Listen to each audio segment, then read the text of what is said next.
All right, what up, world? It's Brian Wright. This is Courage to Change. This week, I got a legendary dude in recovery, in the world of recovery, man. My hero, Devin Klein. What's up, man? What's up, buddy? It's good to see you, man. You too, Yeah. man. So you're gonna hear why this guy is like super active in the body of recovery, in the fellowship, spiritual maturity. He has a servant heart. Brad Armstrong, I talked to Brad Armstrong before this. Yeah. We had a good conversation. And his one word, well, he actually had two because it was hard for him just to come up with one. But he told me that you're resilient. And he called you a survivor in this deal. And then I also spoke with Tyler Scott, and he just said, you're a real AF, bro. Yeah, yeah, man. And then another thing Brad said was like, he said like back when you guys were both struggling, well, him was struggling to stay sober. He said that you would always lift him up, and you were never judgmental, you know, and talk down to him. And he also said that what I like what he said. He said not too many people go through what we've been through and come out on the other side on top. Yeah. And he said to get to that point, you have to face your ghosts. And he talked about, you know, a mutual friend of yours that you guys lost back then, that hadn't got to that point where he faced his ghost, and he unfortunately he passed away because of that, and I'm sure you're gonna shed light on that story. Yeah. In your story. Also, what Tyler Scott said to add to that is he said, man, I don't know or have yet to see another guy who spends more time helping others. Man, that's good. Yeah, That's crazy. and that's why, you know, I'm like so psyched up to do this interview with you, because you're just like this humble guy with this godly type, you know, majestic, you know, aura and prowess, you know. And when I hear you speak, you know, it pierces my heart. And I'm just like my favorite thing that you've said to me, because I identify with it, is that the left side of my brain is selling the right side of my brain sewage, and the right side of my brain is buying it. Yeah, and I love that, because I'm like, man, that's it right there. That's what I'm doing all day. I'm trying to reinvent the wheel. You know, I'm trying to figure out a faster way to put on socks. Yeah. You know what I mean? Definitely. Like, and my socks have to match my underwear, and you know, and I'm giving myself a headache just putting on clothes. Yeah. You know, throughout the day, you know, in the morning or whatever, what have you. But so I'm gonna shut up. Yeah. Tell us about your story. Man, I grew up here in Oklahoma City, you know, and I don't know. Oh man, it's crazy to hear you say those good things about me. You know, that's weird. You know, I guess, you know, you get so comfortable, and sometimes in the negative, when people start talking good about you, it makes you feel weird. Right. I don't know if you can identify I with that. can. But yeah, that was kind words from Tyler and Brad, and you know, it wasn't always that way for me.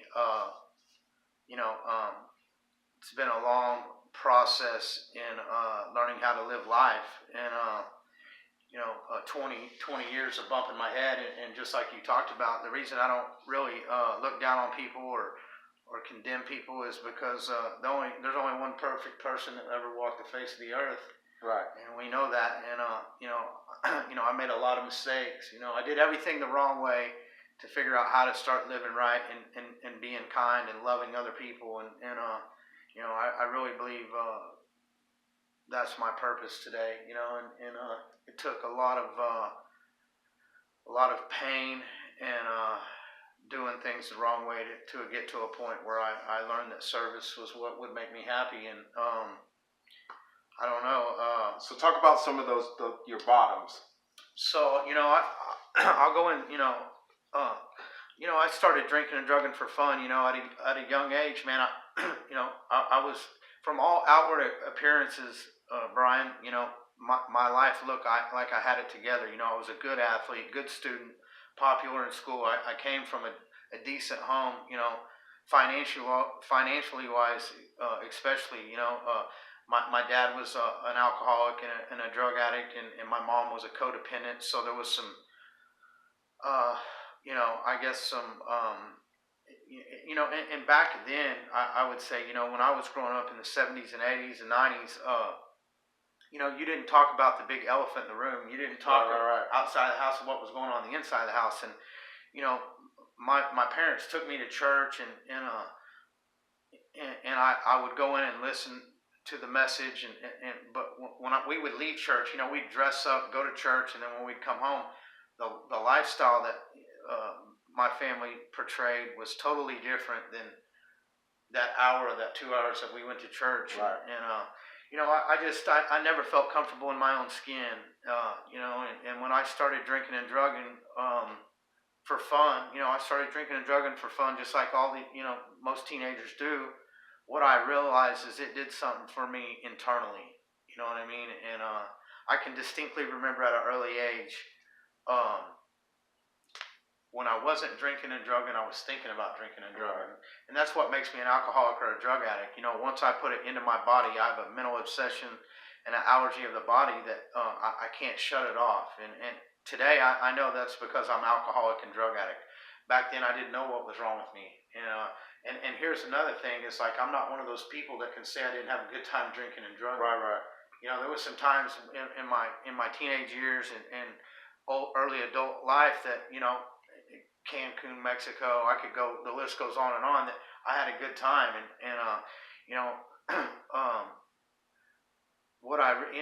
here's the thing about that, like, and this disease is progressive. Drug addiction and alcoholism is progressive. And, it came to a point where, like, I used to arrange my life around drugs and alcohol. The first time I started drinking and drugging, immediately all my ambitions, my morals, the things that I valued, and the things that the goals and the things that I set for myself, all went by the wayside. And I started arranging my life around drugs and alcohol. And it's kind of like one of those days you wake up 20 years later and you're like, how did I end up here? Right. You know what I mean? It's like, it wasn't supposed to be this way. Right. And for me, that was, sitting in a jail cell, dying as a direct result of my lifestyle. I had a lot of mental and physical issues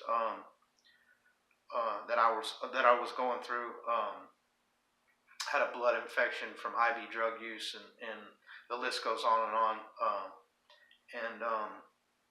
Something happened. I don't really know. I can't explain it. I guess today I would call it the grace of God, or And here's the thing about that for me, and the grace of God is always there. It's in the acceptance of the grace of God. Right. And we just talked about it. Like, I would get to a point where I was at surrender, and then I get to feeling better physically, and I get sober for a few days, and then all of a sudden my ego kicks back in. Right. And I heard it said once that recovery is a lifelong process, but my ego recovers real quickly, and that was my problem. I'd start feeling better physically, worldly things, females, money. And so what would happen for a guy like me is, like, I put myself, looking back on it today, doing several inventories and looking at my life, I put myself in situations spiritually that make me irritable and discontent. And so the relapse and the drug addiction and alcoholism started way before I actually took to drugs and alcohol. Right. And there was an old motivational speaker down in West Palm Beach, Florida, at a treatment center I went to, and he told me one day, he said, Devin, if you don't find a purpose in life, you're going to die. Right. And that just went right over my head. I didn't understand that. I didn't even think too much about it. But today, looking back on it, I realized that, my purpose is to love my neighbor and to be kind and love other people. In doing that, it's just like, Tom's, one of his mentors says, esteemable people do esteemable things. If you want what we have, you'll do what we do. I always wanted God to come down and strike me sober. I felt like he was Santa Claus, like he was supposed to change my life for me. And it doesn't work that way. God gives us free will. Right. Right. I do good things and esteemable things. I get good results. Right. If I'm out there lying, cheating, and stealing, and doing drugs and acting stupid, there's consequences for that. Right. And I had to come to terms with that. I always wanted to live in that gray area in life. Right. I wanted you to be honest with me, and I want to lie a little bit. Yeah. And that mentality was killing me. Right. So, it's good stuff. So what I had to do is I had to start really. So today, I arrange my life around my recovery. Right. So everything I do in my life, the lifestyle I live today, when I get up in the morning, I start by getting on my knees and asking God for help, and I pray.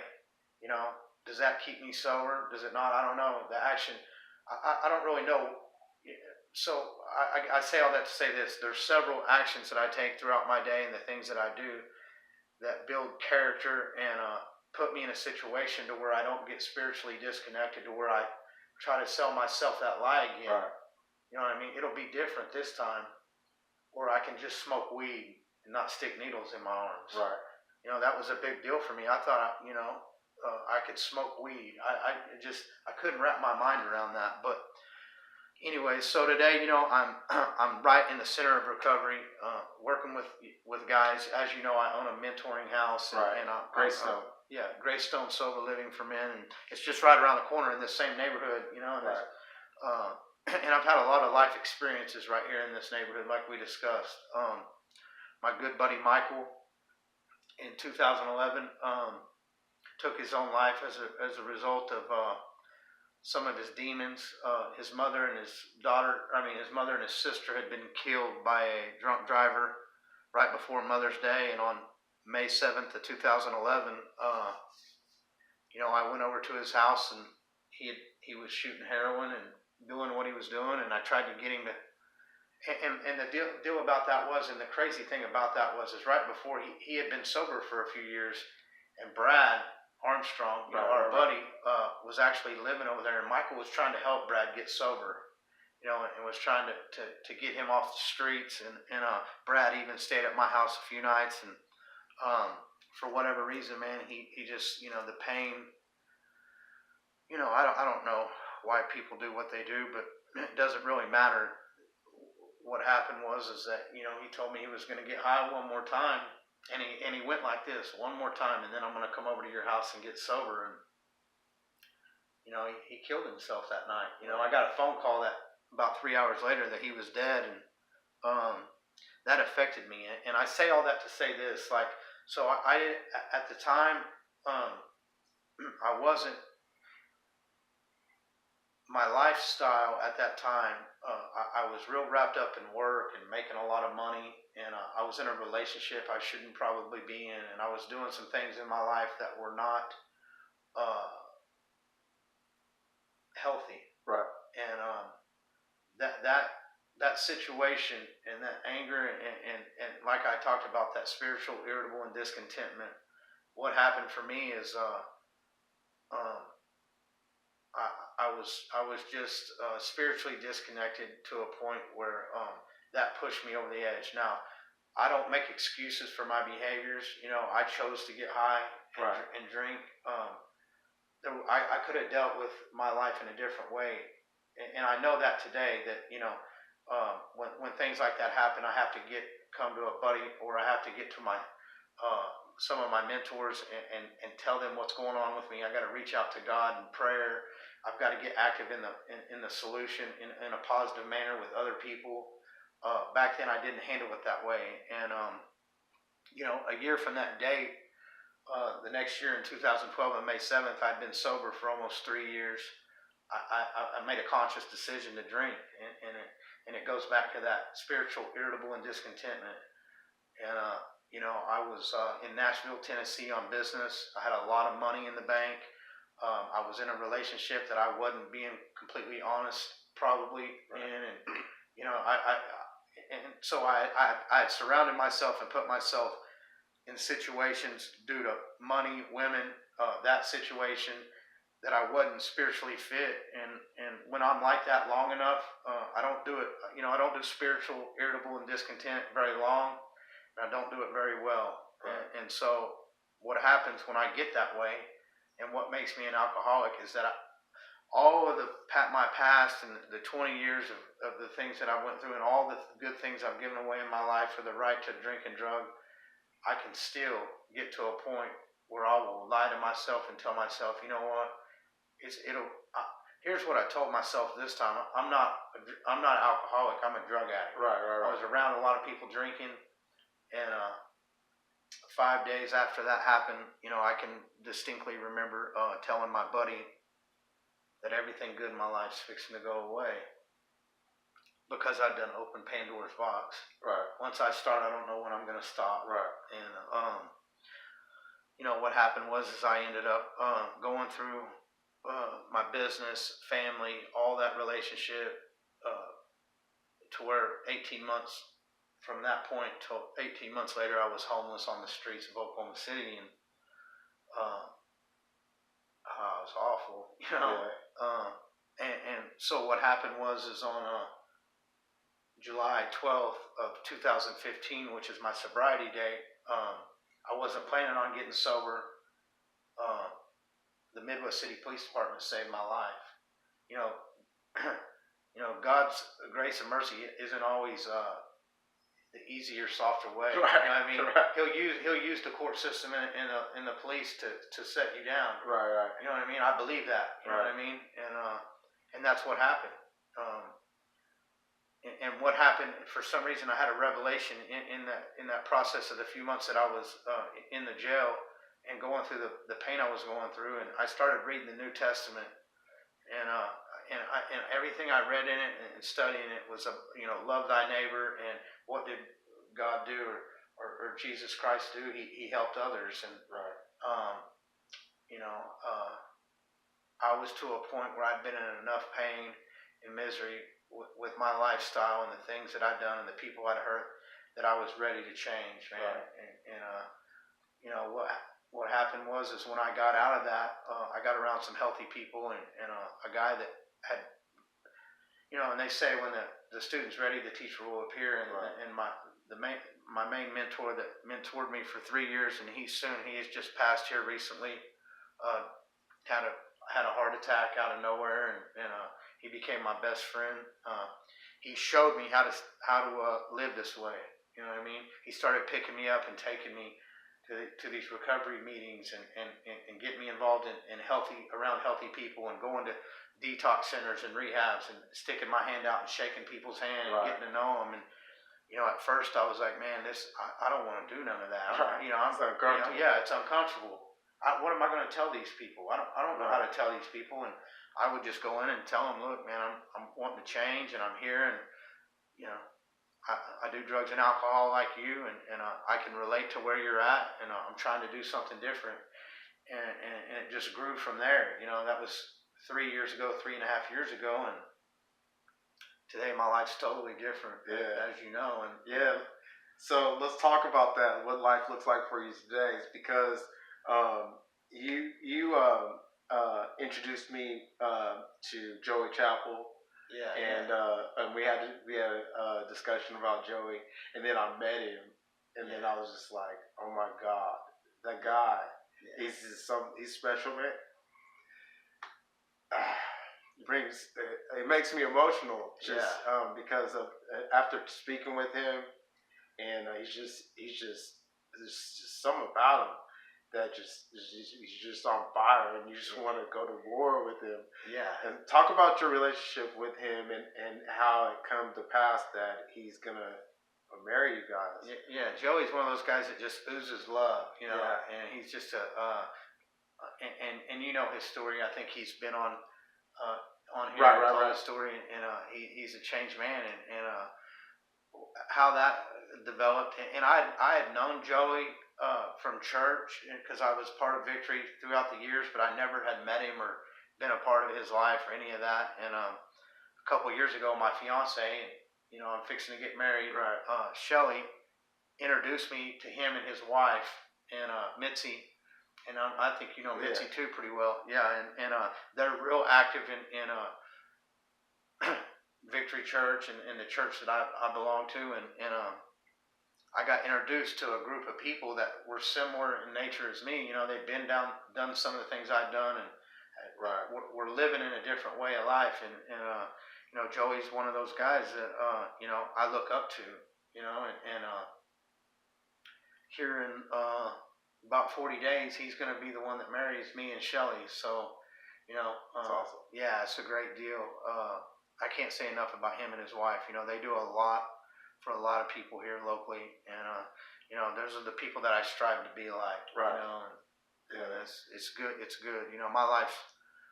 So you got the general contracting Yeah. business, Yeah. Greystone, Men Sober Living. Correct. You're the founder of it. Yeah. Yeah. Me and my partner. Okay, Rick. co-founder. Yeah. And then so talk about mentoring and working with others. How has that impacted your recovery or in added quality to your life? Man, it's really my purpose today. You Right. know what I mean? And it's hard to explain that until you've been where I've been and done what I've done, and then come out on the other side of it. You know, I used to be a real good example of a bad example. Right. You know, my story's not one. It's not one of those stories that you know. I'll put it to you this way: if people in the recovery community and the people around were betting that I probably would have died. You know what I mean? Literally, I hear that a lot. You know, Right. uh, so you know, I can't explain to you how that happens or what happens with that, but I think what had happened is I just ran out of ideas. It's not like you know, I got to a point where I was in so much pain and misery that all my ideas and all my good ideas and the things that I thought and my ego were crushed to a point where I got put in a position where I got around some healthy people, and it's kind of like monkey see, monkey do. Right. And I just started watching people, and they would go into treatment centers and they'd stick their hand out and they would shake people's hand and look them in the eye. There's some power in that right there, you know, and I just started doing that. I just started emulating other people. Right. And what I realized is that when I did that, I started feeling good about myself. And so I probably get more out of helping others than I actually do helping others, if that makes any sense. Right. Yeah, I get it. It's to keep it, you got to give it away. Right.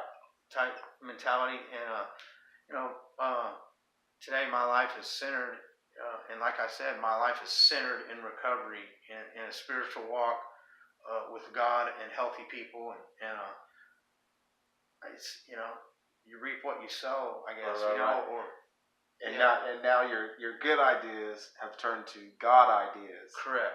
And I like that. And trying to help other people. And right. And it's so weird because when I was growing up, I just thought, man, like I gotta, you know, everything was selfish and self-centered, right. And I couldn't understand, and I could never grasp how to help others or be kind to people or help people with money or financially or go out and spend time with them and do things for them, how that I would benefit from that.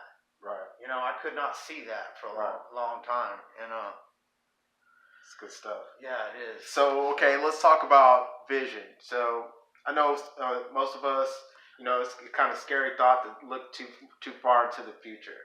You know, we try to live in the moment and be present in the now, 100%, and embrace right now, right here. But for me, I think it's important for us also to face that fear and say, what does my life look like 2 to 3 years down the road, if in a perfect world, you know? Because I heard along the way in my journey, like if you want to predict the future, create it. And so I try to, you know, and this is a process of me trying to create my future. And as far as using my recovery as a platform to be hope for the hopeless, and in search of that God idea, you know, so to speak, and purpose driven life. What does that look like for you in 3 to 4 years, maybe? Yeah, and we've, you've asked me this question before because we did this interview actually once before, and Yeah. we were at a clubhouse, a recovery clubhouse, and we kept getting interrupted. Yeah, and so man, I would probably be selling myself short if I told you, and that's been my experience. Like if you would have told me 3.5 years ago that my life would be where it's at today, I told you there's no way possible. You know what I mean? So when you ask me that question, I think the best thing I can answer that with is like, I want to be a good husband. Family's very important to me. Making those living amends, and I have a daughter that I'm trying to make a living amends, and she's going through some of the same things. She's 17 now. Oh wow. And experiencing some of the same things, Right. and trying to be a positive role model for her, which is a huge deal for me because I was just, I wasn't a good father, Right. and my little brother, making those living amends to my mother and my dad and my little brother, and trying to be a good person, and just growing in recovery, where that's going to take me, naturally, I own a sober living or a mentoring house for men. I don't know where that's going to take me. Okay. I just opened another little company, and we won't go into that, but so you never know. I don't know. All I know that is if I just keep doing today what I did yesterday and keep staying positive and helping others and sticking my hand out and meeting people and being kind to people and opening the door for the little lady at the grocery Right. store. Yes, ma'am. No, ma'am. Putting my card up at the grocery store whenever I'm done with it. I don't know, man. It breeds good things. Right. It's just been my experience. Yeah, and I know it does, and Yeah. it is, and I just want to be there. Yeah. To see you. If I was to probably tell you or try to say where I want to be, I'd probably sell myself short, Right. man. Like I can remember when I was in jail, I made a list of all these things I wanted to do in a year. Yeah. And I Dream list. Yeah, and here's the thing, I went through all that. I made those amends and did some of those things. All of them got crossed off the list in the first year. Right. I'm looking at maybe starting to building some houses with Okay, cool. a partner, and some things that I never would have felt possible if it hadn't been for the people that I've surrounded myself with, and my relationship with God, and the things I do today, and first and foremost staying sober. That's the main thing. If I drink or drug, it's for nothing. So I've got to stay centered in recovery. Yeah. And around good, positive people. Not only positive people, but people that will call me on when I'm, hold you accountable. Yeah, Tyler. Me and Tyler are working together now, and I don't know. He might be on this show one day. Yeah. And we have a real similar story. Know a lot of the same people. Grew up here in Oklahoma City, and now we're working together. We hold each other accountable, and we both live right in the middle of recovery. And it's people like that my relationships with people, man. That's the biggest thing. That's That's good stuff. Yeah, I appreciate it, Brian. Okay, so last question, or I got two more. Okay, Right. so I asked you this question last time. Superhero. Yeah, hey, and I got time to think about it this time. Last time, and I'm like, man, I can't. I know what you said last time. Yeah, I know. I said Batman. Yeah. Joey said Batman too. Did he? Yeah, that's good, man. Yeah, Yeah. I don't know. When you asked me that question, you put me on the spot. I usually try to have a good rebuttal. And the reason I thought of that is just for the fact that when people call, he's there. When people need help, Right. he's there. And that's why I try to live my life today.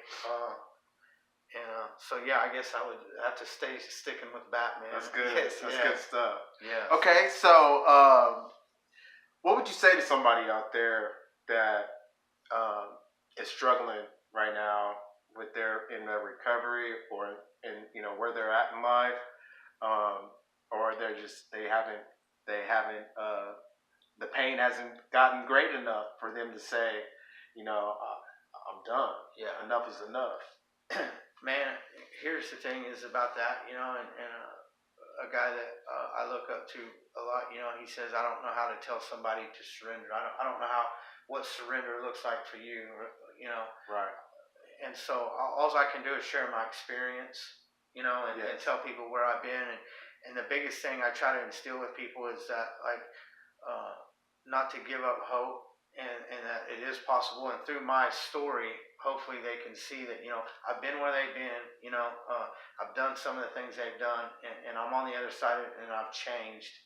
And hopefully, hopefully they find that, Right. surrender's different for everybody, Right. everybody's pain tolerance and mental capacity for that is different. So really, I just try to instill hope in people, and Brad's a good example of that. Brad was one of those guys that was like me. A lot of people probably had counted him out. You know what I mean? Right. And he was a hopeless variety drug addict and alcoholic, and today he helps a lot of people and does a lot of good stuff. And he's in his life reflects that. His marriage and his new child, and they just got a new home out there in Surrey Hills, and he got promoted at his job. And I've known Brad and his mom and all of them for a long time, and to watch him, and it's stuff like that. So like, for me, he came in right before me, and I see Brad. He's doing these things and going out and starting these Friday night affair meetings and these speaker and doing all these things. And he's one of those guys. It's just like I just follow in his role, So back to your question, just to not give up hope, and that, look, man, the biggest thing for me is, like, I just want people to come and hang out with me. Come see what I'm doing. You know what I mean? Right. Come hang out with the people I'm hanging out with, and do the things I'm doing. And I always tell people, here's the deal: 3 months, 6 months later, if you don't like what you're getting, you can always go back to that old life. Right. It's always out there, man. It's right here on this street. Right.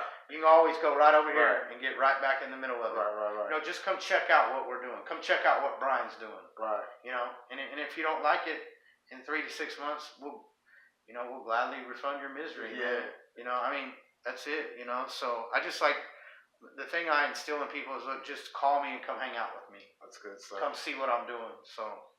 All right. Yeah. I think we're done here, man. Brian, Thank you, brother. man. Yeah, it's always good to see you. Yeah, man. you too, man. Okay, Right. so we're out, but before, I just want to reintroduce him on the outro. Devin, the Batman Klein. Yeah. Come do life with us, man. If you got a compelling story, or you think you want to share, you want to be a part of the Courage to Change movement, hit me up in my inbox. It's Brian Wright with Devin, the Batman Klein. Courage to Change. We're out.